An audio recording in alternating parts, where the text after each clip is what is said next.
crossing the United States to his native South Africa, Nolan continues to push barriers and inspire people to inspire themselves. And you could be next. Join Nolan's 7-day online groundbreaking program called Obstacles Make Me Stronger, aimed at teaching you how to overcome any obstacles you may face. Break barriers, be innovative, and take control of your life. For more information, check out Obstacles Make Me Stronger, now on Udemy.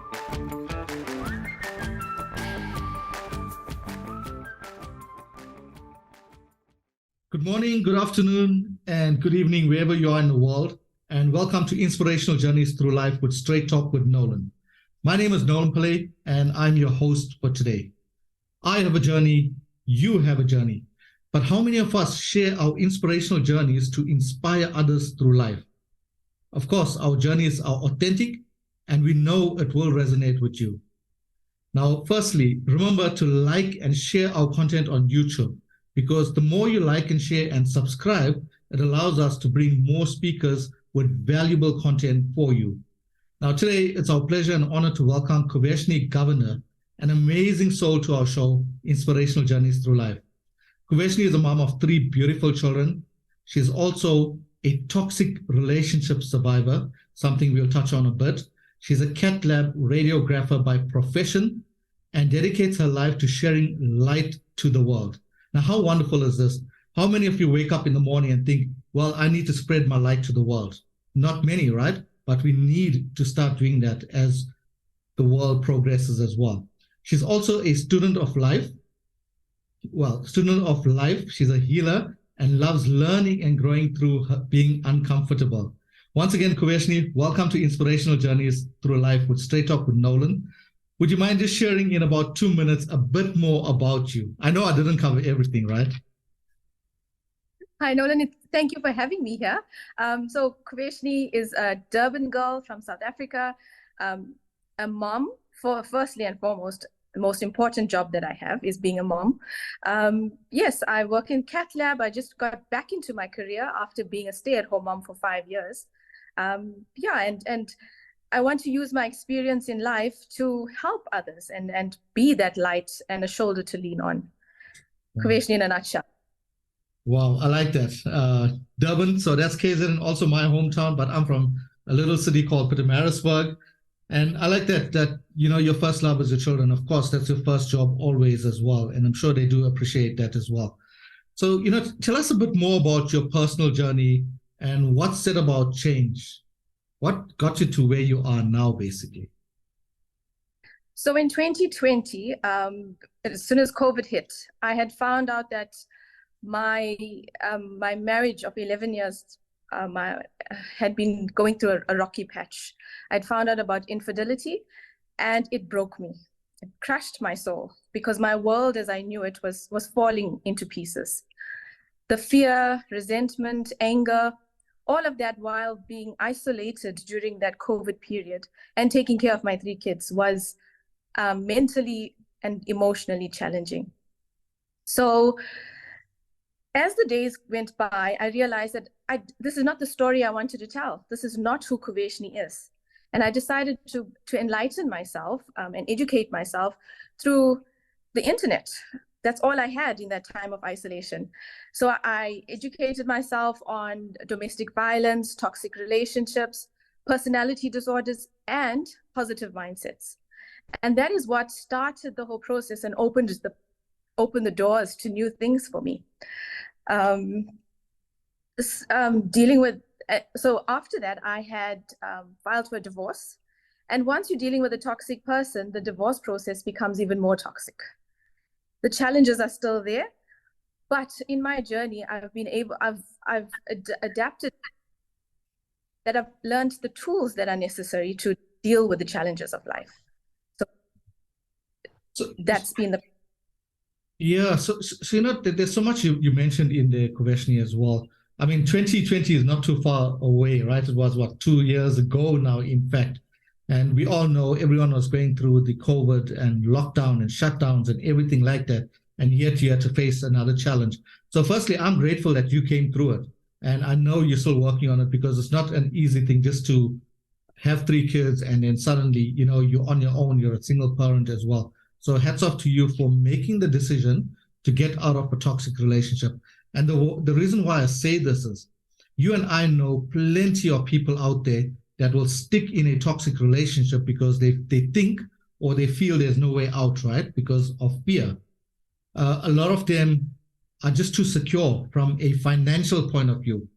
And look at you now. You are going through this. You used the opportunity to go to Google University and learn more about toxic relationships and also learn more about personal mastery and how you can grow as a person. Because whatever you went through, there was some lesson in it that you needed to take back and move forward.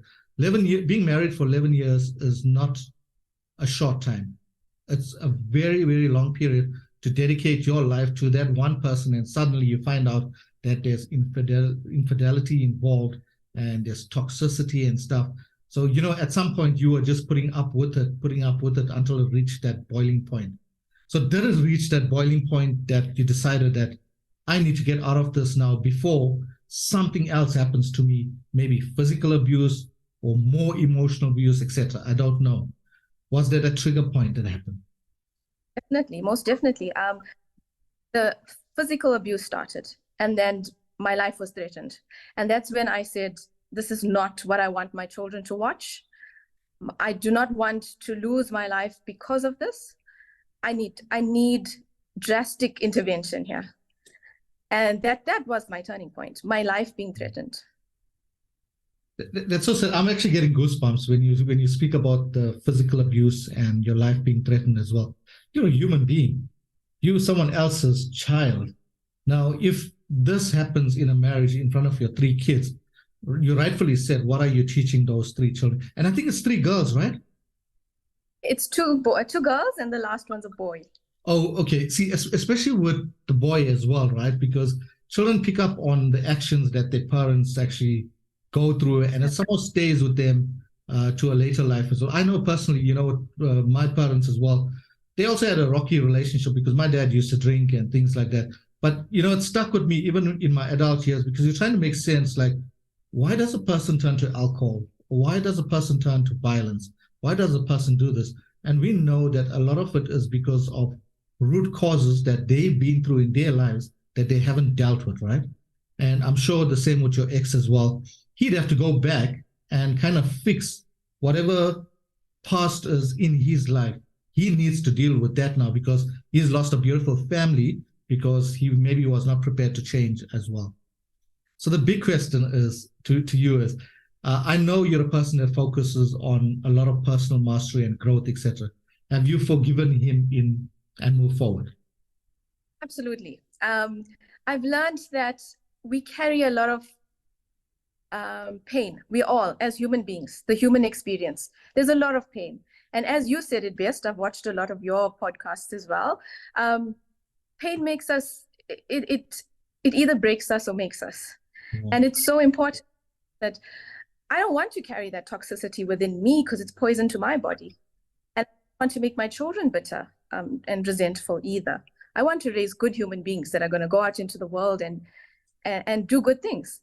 So I think it's important to realize that the pain we carry, we should not use it as a form of judging or trying to create further harm to the next person. We're here to do good. No, absolutely. That's really a good answer as well. That we have to move on. The reason why I asked you about forgiveness is, to the audience that's listening, by holding on to something and not forgiving that person is going to actually just hold back your life. So it's best to do some shadow work, forgive them, and just move forward, because you'll find when you move forward, you'll move forward stronger than ever, like you can see with Kooveshnie as well, with 3 kids. She's a single mom, but she's moving forward stronger than ever from what I see with her as well. And I know that we're going to talk about her coaching a little later as well, because she's now seen an opportunity where she can help the teens and young adults into coaching as well. It's only through difficult situations like this that allows us to find what our true purpose is. And that's what you're finding, right? Did you find your purpose in this whole 2 years? Absolutely. Yes. Wow. So my purpose is to make a difference in the lives of every person I touch. I want to be that light and that shoulder to lean on, as I said. There's too much of pain. We're living in a very difficult, challenging time. And this is an opportunity to do good and be the good we want to see in the world. So, yes. Absolutely. And it has to start from within, right? We have to be good people first. Absolutely. Do the healing. There's a process with it. There's a lot of healing with it, and inner child and developing realizing everything, the pain that you're carrying within, healing from that, and then only can you embark on the journey ahead. True. We have to do shadow work, and we all have shadows. We may deny that we do not have shadows, but we do have shadows. And the moment you start admitting that you have these shadows, then it allows you to work on the shadows and, just move forward stronger than ever. I want to ask this question mainly because it's more for the audience as well, right? And the reason why I want to ask this question is because I see it happening very often. And the first thing is, with your ex, right? Does he still have access to see the kids? So that's a one, because I'm still in the process of negotiating or working on contact with the children. Because of the toxicity, there's a lot of challenges with regards to the kids.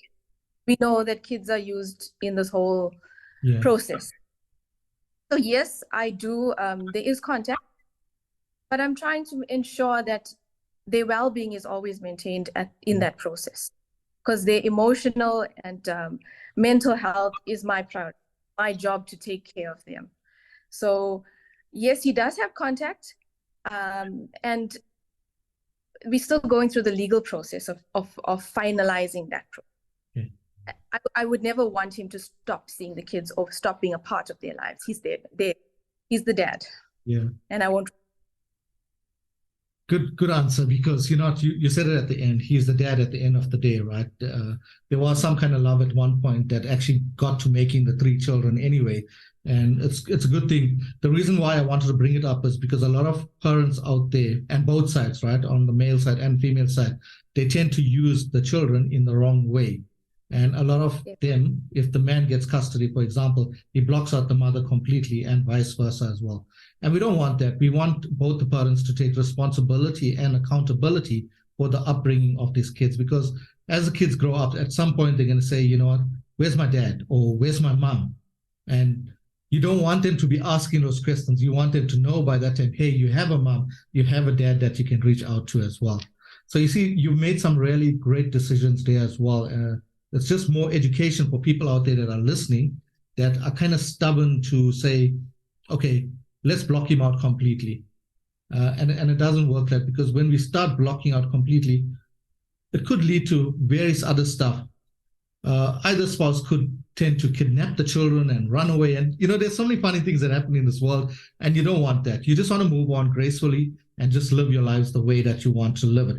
Because at the end of the day, your happiness matters more than anything else in this world. And we know that, right? It has to play a role. And we don't want to create pain for the children either. So we want them to be happy and healthy as well in the process. True. And teach them how to deal with if there is situations like this in the future as well. I don't know about you, but me growing up, we didn't have counselors. Well, I know in school there were guidance counselors, but nobody was there to kind of guide you all the time or mentor you and teach you what life is about and how you could handle life when you reach this point. We had to learn on our own, right? Yes, that's so true. Yeah. So coming back to learning on our own as well, all of these challenges that you've overcome. And let's be honest, right? Challenges are going to be here for the rest of our lives. Life is never a straight line. And the more challenges we have, the better equipped we are to handle these challenges. What are some of the tools that you can share with us that you use personally to get through these difficult periods? Because after 11 years, you're all alone, you're in COVID, you can't really visit family members, you can't visit friends and stuff. You're like kind of stuck alone. It took a toll on you. It took a beating on you, right? But you decided to find some tools to overcome these challenges. What can people use out there that you've used in your experience?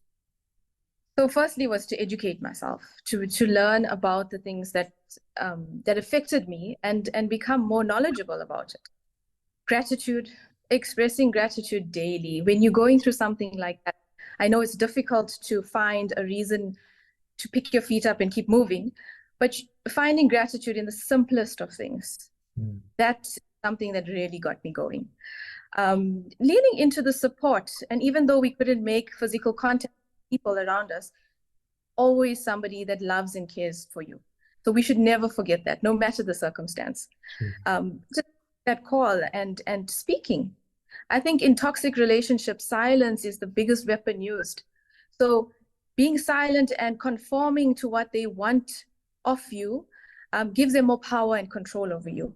So speaking up, allowing your story to reach, and allowing people to listen to who needs to be supported and uplifted, it makes the biggest world of difference. Yes, becoming more spiritually inclined. I think that's big guy in the sky that takes care of us. We should never forget him. And he performs miracles every day. Well, those miracles get performed only if you awakened and you know they are miracles, right? If you can see it. True. Because a lot of people do a lot of meditation and they go out and do spiritual work. And once the answers are coming to you, if you don't take those answers and take action towards it, it's just like a wasted idea or thought that has come through as well. So spirituality is really big. I'm glad you actually tended or moved towards spirituality as well and decided to do that. So I take it you meditate often as well, right? I'm still learning how to. I'm still educating myself on how to do it properly, but I'm getting there. Yes. I'm glad you answered in that way. And I'm going to tell you why, because a lot of people don't know how to meditate, right? Because imagine being still for, let's call it even 3 minutes, not 15 minutes. It takes a toll, right? It takes a lot of concentration. And I know the audience out there will be kind of laughing and saying, yeah, well, they're actually in the same boat as well. It takes a long time to get used to actually meditating. Absolutely. The human mind is a difficult task. No, true. Do you do guided meditation, or is it just silent meditation? Silent meditation for now. Okay. So if I can just give you a tip and the audience as well, I do guided meditation, and I find with the guided meditation, it helps you to stay in that relaxed position for like 15 minutes at a time. And once you hear that voice coming through all the time, you kind of engage with that voice and you see yourself as that voice in that situation. And I was practicing this, like I'm doing meditation now for about 3 years. And you're right, there are times where you get distracted and then you need to pull yourself back in and say, hey, quieten the mind, just focus on what you need to do. Because there's a lot of clutter all around, right? And not clutter from people banging stuff. There's a lot of mind clutter, a lot of things that come through at that point as well. So thank you. No, it's a pleasure. I will share with you a good meditation that I use. It's called a healing meditation, but you can use it for any projects that you are working on as well. So just in different phases. I picked it up at one of I'm part of Mind Valley, so it's something I learned with Vishen Lakiani. So it's a powerful one. I'll share it with you as well. Yeah. So is it easy raising children as a single parent? I mean, school has just started now. There's uniforms to take care. There's stationery. There's lunches. Is it really easy? Or how tough is it? It is challenging, but when you do it from a place of love, it becomes something second nature. With coming out of a toxic relationship, you have the verbal abuse, the emotional abuse, you have the financial abuse, and it becomes quite challenging. But raising kids in that process, the eye on the prize is to raise amazing human beings at the end of it. And that is all I focus on. So even though the challenges come, and my most important job is to create a safe space for them, where if they go to daddy's house and they come back feeling upset and they want to scream and cry and throw a tantrum, yes, please do, because feel safe. Mommy's here to take care of that. It doesn't mean naughty child. It just means they're dealing with their emotions. That's it. And once they deal with it, they're happy and smiling again. I think as a single mother, we learn the value of time more than anything. Time becomes so precious because we have to juggle in between so many roles. And spending quality time with my children, because I realized that the time that I have with them is merely something that's being deposited in the memory banks of their life. So I wanted to happy moments that they can nurture and look back in years to come and remember this is what mommy and I did, and feel warm about it. Wow. So yes. That's beautifully said. As tough as it sounds as well, you're making it sound so easy for everyone out there. And I guess it is easy when you come from a place of love, like you said as well. Because you can't afford to take out the moments that you are upset or angry on them as well, right? Because they're just little humans trying to go and get on with life and trying to understand life better as well. Absolutely. And just as much as I'm going through a change, so are they. Yeah. So adult, it's so stressful. Imagine for these little humans that don't know what's going on and their world's changing at such a rapid pace. Having stability is the most important, and that's my job, to be the stable, sane person to nurture them through the process. Well done. Congratulations on being an awesome parent. That's really something commendable as well. You've taken the reins, and I guess you're playing the dual role of both mother and father as well to them, because you both are not together all the time, but you got to play that, the assertive role when it comes to certain times as well. So the kids are fully aware of what's happened, right? Or what's happening. They are. How do they feel? Do they open up to you? Are they sharing with you? So we create a very, as I said, safe space. I allow them, they need to feel comfortable speaking to mommy about what's in their lives and their emotions. My 11-year-old is struggling. She's old enough to understand what's happening. Infidelity was a bit of a disappointment for her in her life, because perfect family, and just like as I said, for me, my world was crashing. So was hers, because she was spoiled with the luxuries of life, and all of a sudden it was from her, and we had to figure out how to navigate through life now. And she's become a close friend of mine more than anything. I don't know if that's the correct way of parenting, but she's not in a way of her helping me deal with my problems, but for us living and enjoying life together. Wow. And the two younger ones, they are resilient. Children are.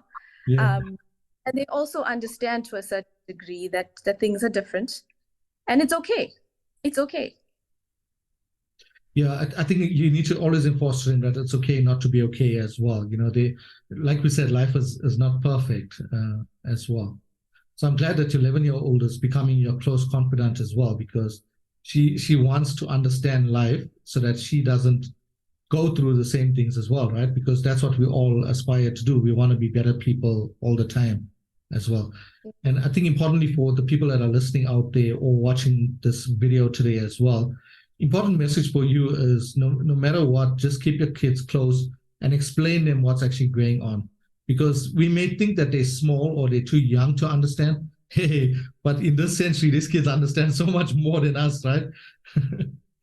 So, and with TV and stuff, right? They see a lot of things. So it's okay for them to ask a lot of questions, and we just must learn not to shut them down. We need to be able to answer those questions, because when we shut them down, we're shunning them.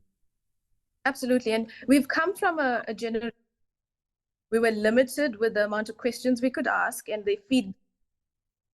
And I feel it's so important to have that open door policy with our kids, because we're living in a time where divorce is common. I wouldn't say broken homes, homes that moms and dads live differently and separately has become a norm.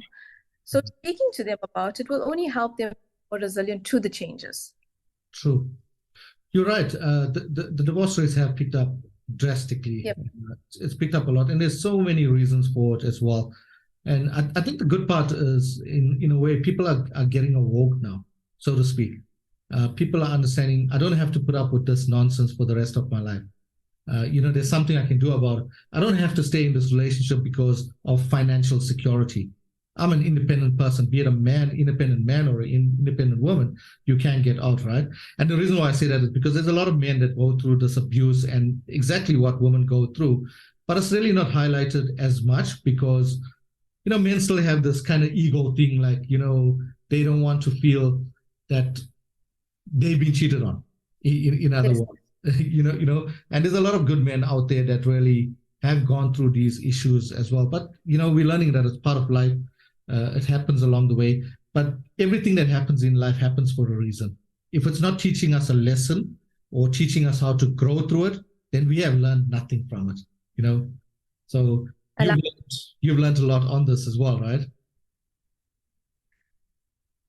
So are you, do you speak to other people who are going through similar divorces or similar traumas in their marriage? Do people reach out to you? I've become very vocal about my experience, and it's amazing with the amount of women or even men going through toxic relationships and staying for different reasons. Some do make the bold decision to make a change, but the kind of toxicity that's out there is really sad. It's heartbreaking. And there's a lot of women who try and get advice and help and support mostly for the process. True. And the best support they can get is, from somebody who's lived the experience as well. Because you've taken something out from that, you've learned through it as well.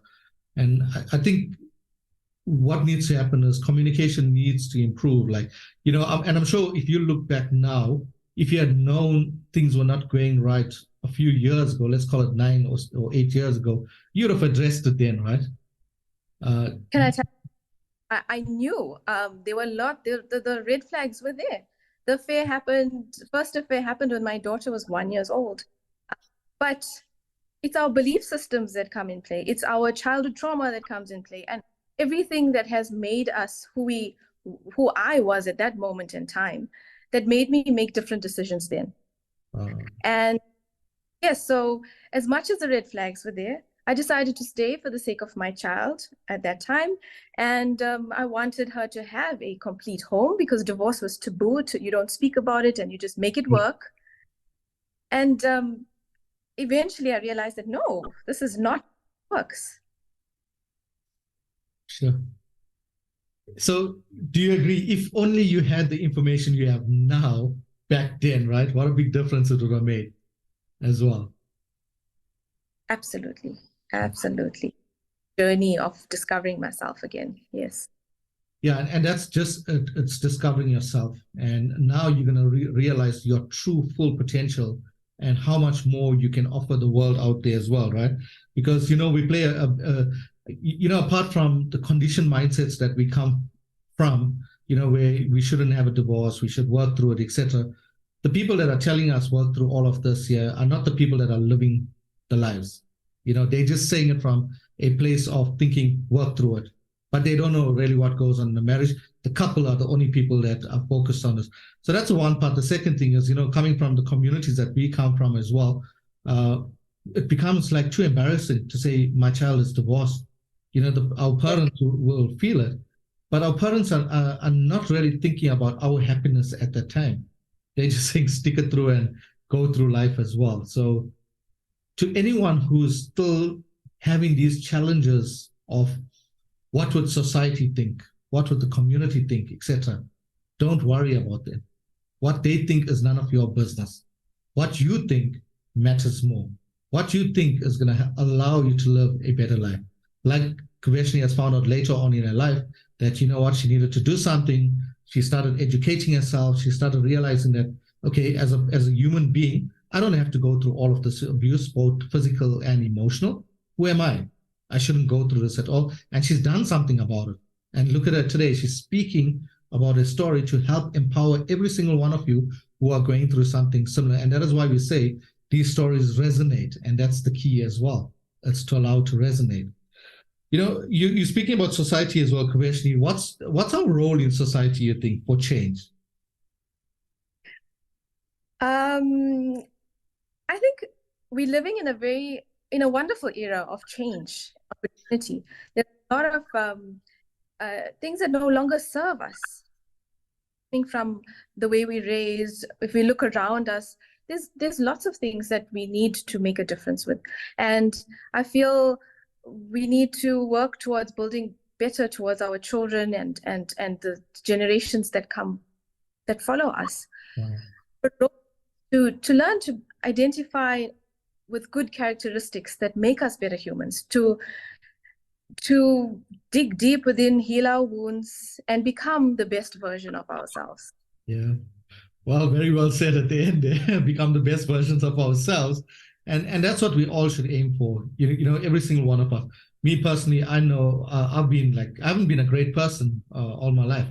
I've had my faults, etc. But the fact is, I've taken ownership of it. I've taken responsibility. I've decided I needed to do the work, and I'm doing the work. And the work is continuous. You got to do it every single day to stay on that high frequency. And, most important of all of this, what I realized is that I really matter to me. You spoke about self-love.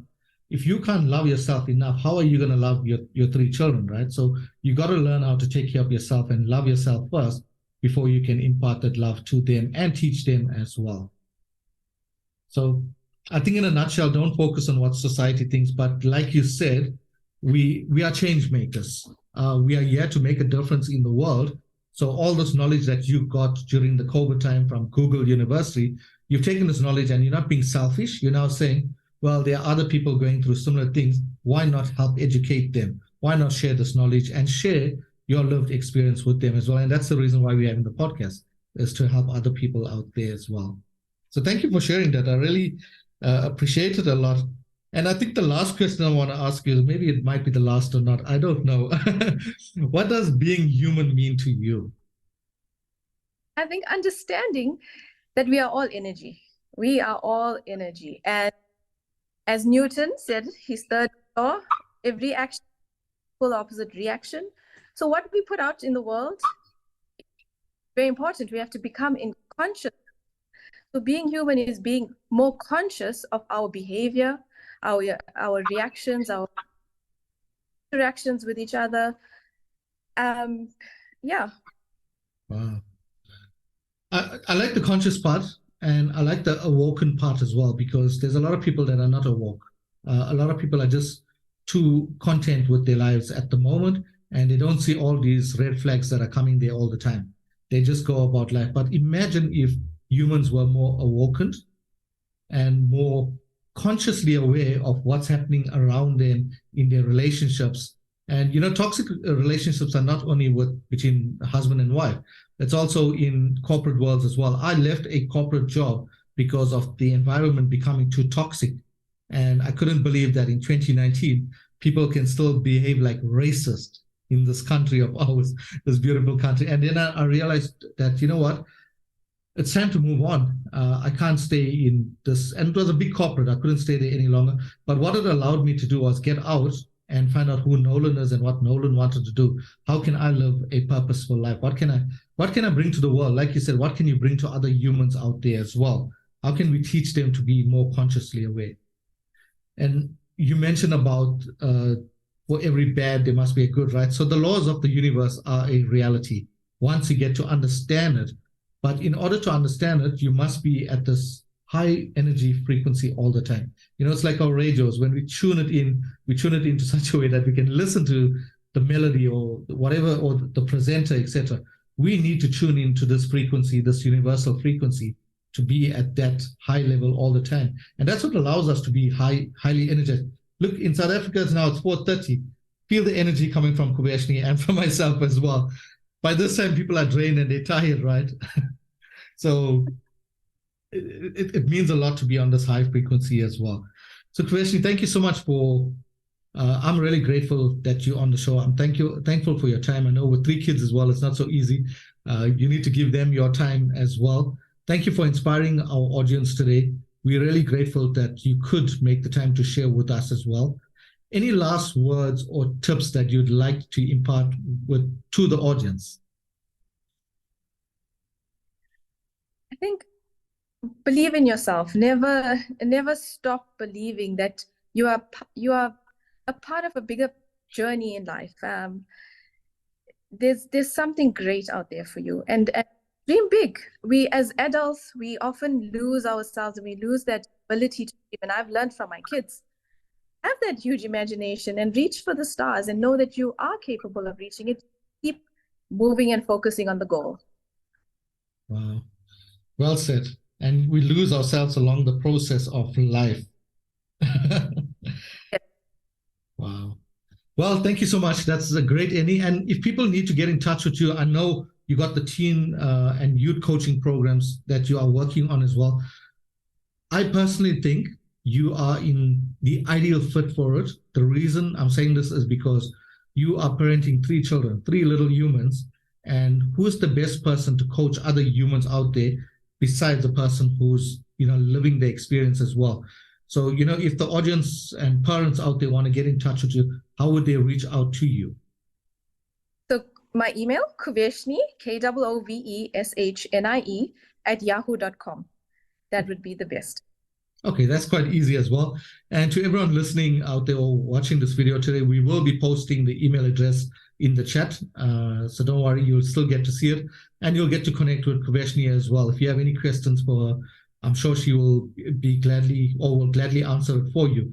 This video is going to be on YouTube. So in YouTube, there's a comment section there as well. So share your comments, whatever you're thinking, whatever you're feeling, whatever you want to ask Kooveshnie, please do, and she will get back to you on that as well. So once again, thank you for listening to our show today, Inspirational Journeys Through Life with Straight Talk with Nolan. It's been an honor and a privilege to have Kooveshnie Govender with us today and sharing so much of wisdom and knowledge with us as well. So be sure to like this, share it with as many friends as possible. There will be an audio version that will be on Apple Podcast, Spotify. It's going to be all over the show. So make the time to listen to the chat. There's so much you can get out from here as well. Kooveshnie, thank you once again. I'm so grateful for you and for your time as well. And it's been a pleasure having you today.